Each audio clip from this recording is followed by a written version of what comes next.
notre démarche, pour aboutir à l'équation de Schrödinger, nous avons associé à l'énergie cinétique cet opérateur, que nous avons justement appelé opérateur énergie cinétique.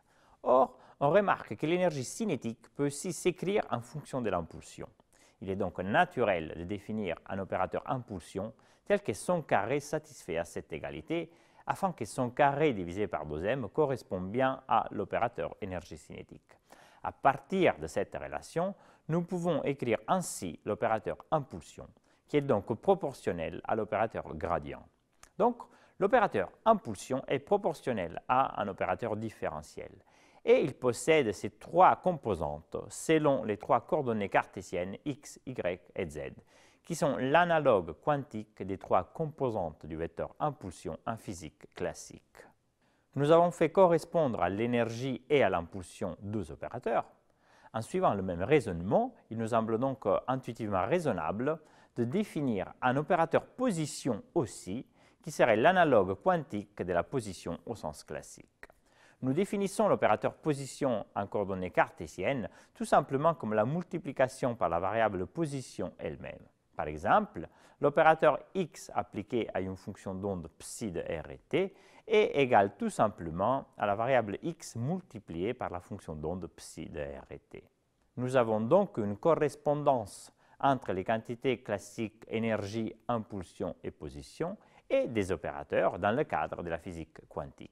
Cette analogie se formalise par ce qu'on appelle le principe de correspondance, qui stipule qu'en coordonnées cartésiennes, à la position en physique classique, on fait correspondre l'opérateur position en physique quantique qui agit sur une fonction d'onde juste comme une multiplication par la coordonnée elle-même. Et à l'opérateur impulsion, on fait correspondre l'opérateur moins IH bar gradient. Or, nous avons vu dans le formalisme hamiltonien au deuxième chapitre que toute quantité physique peut s'exprimer en fonction des variables position et impulsion. Donc, une fois que nous avons l'expression de l'opérateur position et de l'opérateur impulsion, on peut écrire l'analogue quantique de toute quantité physique classique tout simplement en prenant l'expression classique de cette quantité, mais en remplaçant la position et l'impulsion classique par l'opérateur position et l'opérateur impulsion. Les analogues quantiques d'autres quantités classiques sont donc trouvés tout simplement en utilisant le principe de correspondance.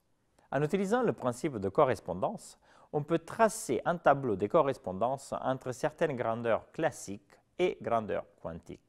Par exemple, l'énergie cinétique, que nous avons déjà vue, ou encore l'énergie potentielle V de R et T, dont l'opérateur correspondant est juste la multiplication par la fonction V de R et T, ou encore l'énergie totale, donc le hamiltonien, qui s'écrit comme la somme de l'énergie cinétique et de l'énergie potentielle. Il faut remarquer ici une chose importante. Toute grandeur en physique classique a un analogue quantique. En revanche, l'inverse n'est pas vrai. C'est le cas, par exemple, du spin, qu'on verra dans la deuxième partie de ce MOOC, qui est une grandeur quantique qui n'a pas d'équivalent classique. Nous avons défini les opérateurs x et px. Calculons maintenant leurs commutateurs. Nous avons vu dans la vidéo précédente que le commutateur entre l'opérateur de dérivation selon x et la variable x vaut 1, ce qui implique cette expression. Pour calculer le commutateur entre x et px, il faut appliquer la définition à une fonction générique psi de r et t de l'espace des fonctions d'onde. Ici, on utilise la définition des deux opérateurs. On peut sortir des crochets du commutateur à la constante IH bar et on reconnaît ici cette expression qui nous permet d'écrire cette égalité. Or, je vous prie de bien vouloir vous rappeler de cette expression qui représente, comme nous le verrons, la quintessence même de la physique quantique. On verra en particulier qu'il y a d'autres choix possibles pour les opérateurs position et impulsion et que la seule condition nécessaire pour la quantification est que le commutateur entre l'opérateur position et l'opérateur impulsion soit égal à IH bar.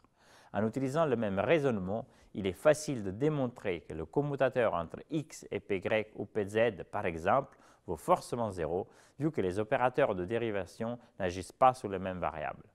Par le même calcul, on trouve la valeur du commutateur pour les opérateurs y et py, ainsi que z et pz. Dans cette vidéo, nous avons commencé à voir la correspondance entre grandeur en physique classique et en physique quantique. Nous avons aussi vu que les valeurs de l'énergie possible pour un système sont les valeurs propres de l'opérateur hamiltonien. Tout cela est le préalable nécessaire pour introduire le concept de mesure en physique quantique, qui diffère profondément de notre notion classique de mesure. Cela sera traité dans le troisième postulat. Par contre, afin d'aborder proprement la mesure en physique quantique et donc d'exprimer proprement le troisième postulat, nous avons besoin d'un formalisme plus général, connu sous le nom de formalisme de Dirac. Ce formalisme est d'une élégance exceptionnelle et il vous permettra d'aller plus loin dans la compréhension de la physique quantique. Je dirais même que c'est la seule véritable façon d'appréhender la physique quantique et d'en cerner les aspects les plus profonds. Le prochain chapitre sera donc entièrement dédié au formalisme de Dirac, ce qui nous permettra ensuite d'introduire le troisième postulat ainsi que de mieux comprendre les deux premiers postulats que nous venons de voir.